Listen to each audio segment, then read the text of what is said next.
What's going on, guys? Corrosive Bullet here, and I am back with another breakdown video. This is the second one this week. We're going to be going over the Fuse with Nail Piccolo and the Super Saiyan Goku from the Cooler movie.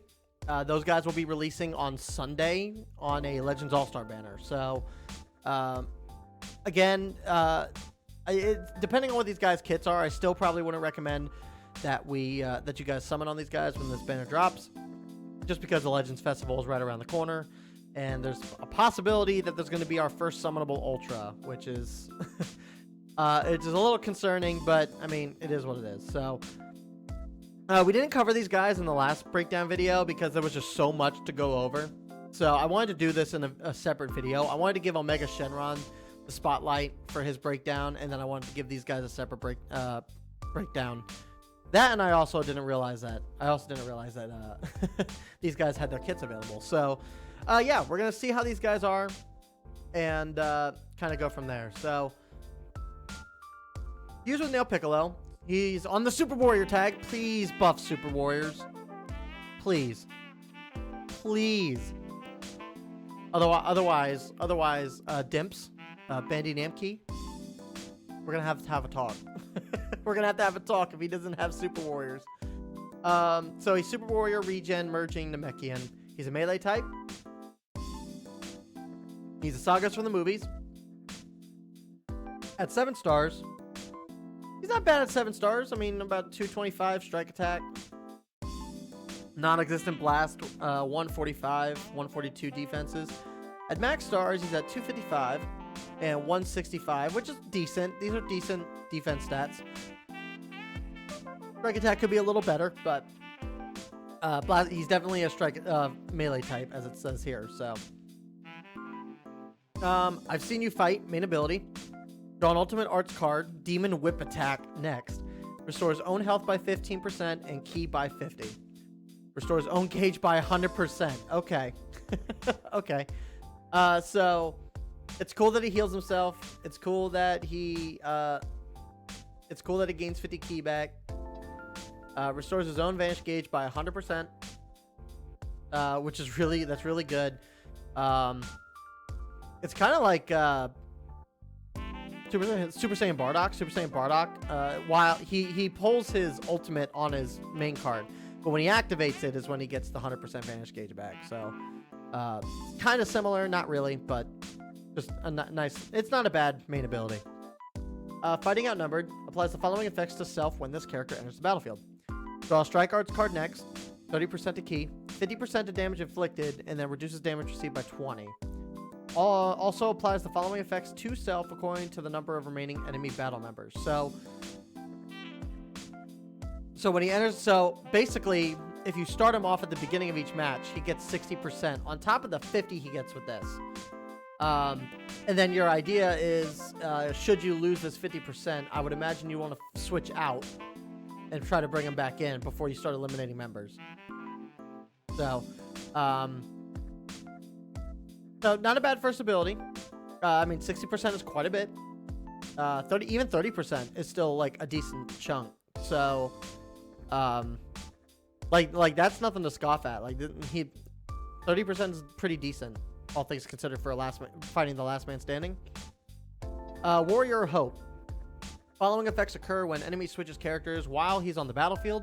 Restores ally health by 5%, so up to 25% total, which is cool. Shortens ally sub count by 1. Inflict all enemies with sub count 2.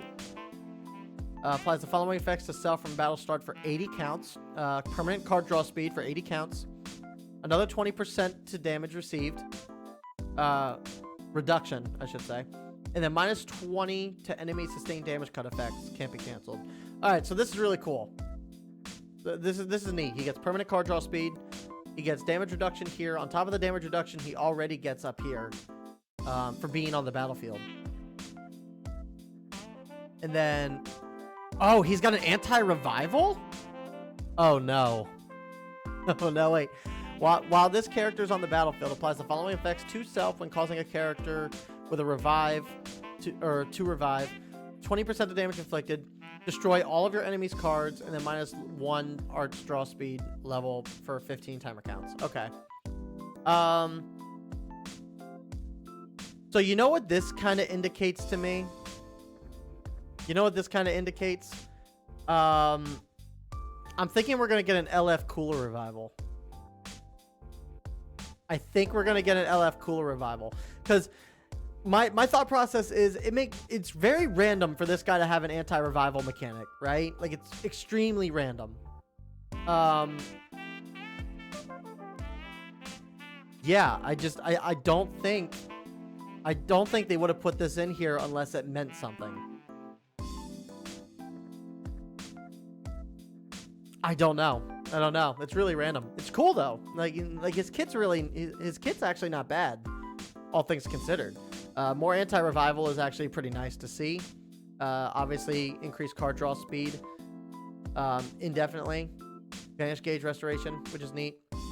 So his strike restores own ki by 5, which is cool. It's basically the LF Vegeta.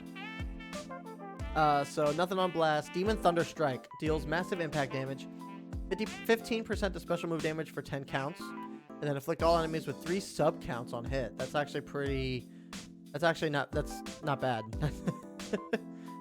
The following effects occur upon activation: 20% to strike damage inflicted for 20 counts. Cancels enemy attribute upgrades twice. Inflicts enemies with attribute downgrade plus 25% of damage received for 15 counts. Restores own ki by 40 on hit. And that's comboable with everything. Okay. And then ultimate skill, Demon Whip attack, deals massive impact damage. The following effects occur upon activation: 50% of the ultimate damage inflicted. Seal enemy blast arts, and then the arts cannot be used for 5 counts. Okay. Ultimate skill is not crazy, but this is a pretty decent, there's a pretty good green card, and that blue card's not bad either. But what's his Z ability? Please buff Super Warriors. Please. Sagas. Regen. Oh, come on. Come on. I mean, regen's fine. I don't know if you're going to replace Bojack on the movies team. I just don't.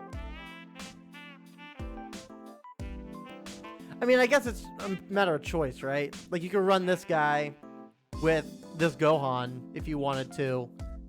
And that way, you would also have, like, disruption. Like, revival disruption, right? But 35% to blast, strike, attack, and defense, and then 18% who have both those for blast attack. I mean, double buffer's fine. Double buffer like that's fine, I guess. I really wanted him to be Super Warriors, man. Super Warriors, like, I would have been perfectly okay if they didn't remove, if they removed this last segment here and just added the Super Warrior tag. Like, I don't see why. Why wouldn't you? Why wouldn't you? It doesn't make any sense. That sucks, but overall, I think his kit's really good. I think he's going to be a really, I don't know if he'll quite replace Bojack on movies, but, in terms of a red unit on regen, I think he might do a bit better than probably Ultra. He might do a little bit better just because he's got the synergy than the, Ultra Omega Shenron. So, alright. Over to the Super Saiyan Goku. So, at 7 stars, he's looking pretty underwhelming. He's a defense type. Sun Family Saiyan, Super Saiyan, sagas from the movies. At max stars, his defenses are actually pretty good. It's at 14, 168 respectively. 244. His attack is, again, he's a defense type, so it's one of those things where you can't really you gotta, like, go at these guys with a grain of salt. They're not meant to be doing damage. So, all right, main ability. All right, then we'll play by your rules. Ultimate arts card, Earth Guardian Blast next. Restores ki by 40, ally health by 10, restores own health by an additional 15% per defeated battle member, and then reduces enemy ki by 50. Okay, so this guy is a last man standing unit. He's meant to be a last standing unit. Restores own ki by, yeah, so So this is kind of like a choose when you want to use it, right? So you can restore your allies' health by 10, or you can wait. You can get it restores own health by an additional. Oh, is that wait? Maybe. Oh, so he heals himself up by 10, and then he gets 15% additional per defeated. So he can go back up to like, what was that? 40%? 40% health back? That's not bad. 25% damage inflicted against Lineage of Evil. So, again, I think we're going to see an LF cooler during this Legend celebration, or at least before the Legend celebration. Because why would they put Lineage of Evil is like not doing so well as in terms of a team.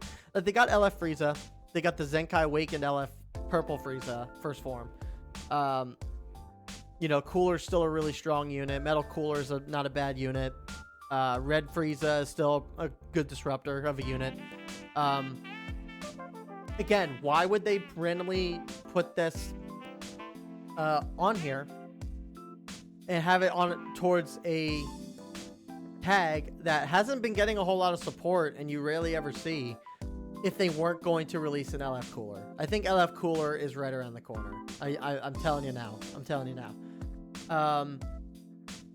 The following effects occur when this character enters the battlefield. So, restores ally health by 5%. Okay, so up to 25%. Didn't he do this too? Or am I thinking of the Ultra? He does. So he also does this. Wow. So you got double ally health restoring effects on 2 of these guys. 80% of damage inflicted, can't be canceled. And then reduces damage received by 30%. Applies the following effects to self every time another battle member is hit with an enemy strike, blast, special. What is this? Hold on a sec. Apply the following effects to self every time another battle member is hit with an enemy strike, blast, special move, ultimate, or awaken arts attack. So anytime you do anything to an ally while this guy's like on the bench, up to 40% can't be canceled on top of the 80 that's here. So you're talking 120. 10% to special move damage inflicted for 30 counts, and then card draw speed by 1 level for 15 counts. That's nuts. And like this happens infinitely, right? So, I mean, obviously this probably doesn't stack, right? I can't imagine that this stacks. Or maybe it does. Maybe this does stack. No, there's no way this stacks. Like that's a long time. You would basically be dealing with level 4 card draw speed if that's stacked. There's no way. But that's still like for 15 counts you'll have that. So when you bring them back in, depending on if you swap them out or not, that could actually be pretty crazy. That's a really nuts first ability. Defender of Earth. 15% of damage inflicted by allies other than this character when battle starts. Okay, so permanent damage increase or damage inflicted buff for allies, which is pretty cool. Following effects occur when changing cover. 30% until combo ends. Reduction. Nullifies own abnormal conditions by 10. Reduces enemy ki by 30. Knocks enemy back to long range if a cover change is performed against their strike arts attack. Activates during assists, and then you can combo that with a special move. Alright, so this is pretty basic. That's pretty standard. It's this first part that's actually kind of nuts. I think this Goku may be a bit better. I mean, you obviously want to run these guys together, right? You want to run both of these guys together because that way you get the ally health. You get 50% health recovery. Like with both those characters. Like these guys, and I'm pretty sure if LF Cooler comes around too, like that might be a pretty crazy movies trio. I'm actually very excited for these guys. So Super Kamehameha, massive impact damage, shorten ally sub count by 2. Okay, so you got the 2 on top of Piccolo's 3. Special skill, I'm a Saiyan raised on Earth. Applies the following effects to self upon activation. 40% to key recovery, or no, not key recovery. Restores 40 key, -5 to arts costs for 10 counts, 30% to damage, and then inflict enemies with 30% strike damage received for 15 counts. And then that's comboable with all of that stuff. So there's that, and then ultimate skill, Earth Guardian Blast, for massive impact damage, 40% to damage, ultimate damage inflicted for 3 counts, additional 30 to ultimate damage per defeated battle. Oh my god, that's gonna hit like a truck. Okay, this guy is 100% a last man standing unit. You definitely want to use this guy when you at least have one. You want to activate his main, I think, when you have at least one unit or 2 members left on your team, or when he's the last man standing. But he's 100% a last man standing unit, so keep that in mind. And then Sagas, Saiyan, and Saiyan. Strike attack, blast defense, and then strike defense. So he's a double defense buffer. That makes sense. But I mean, extra strike attack is actually pretty good too. So, yeah, these guys are actually really good. I kind of like what they're doing with these kits. A little more excited about this Goku over the Piccolo, only because I wish this Piccolo was a Super Warrior. Again, you got the tag, but you won't buff the tag. Just buff the tag. Damps, Bandy, Namki. Just buff the Super Warrior tag. Okay. So yeah, these guys are good. In terms of whether you should summon for them, I went over this in the last breakdown video. These guys are going to come out on Sunday. And it's just these guys. There's no new EXs, but Yajirobe and Jiren are featured EXs, which is pretty cool.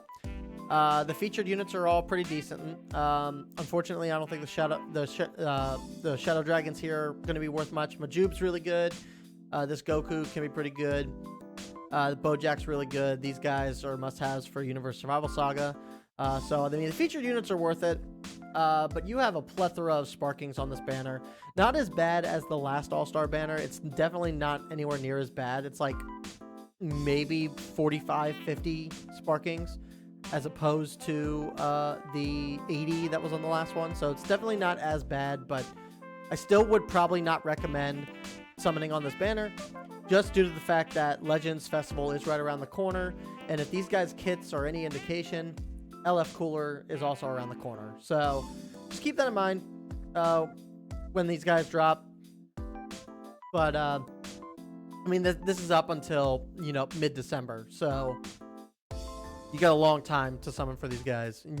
I'd say wait until we see what we're getting for Legends Festival, and then maybe summon for these guys if you want to. But that's my suggestion. Again, these guys are really cool. I'm actually kind of excited to see more Cooler movie support. So, yeah. That's going to do it for this video, guys, though. Thank you guys so much. Let me know down in the comments below what you guys think about these new units. Are you guys going to summon for them? What would your optimal team be for these guys? Just let me know down in the comments below. Like and subscribe for more Legends content, and I'll see you guys in the next one. Peace.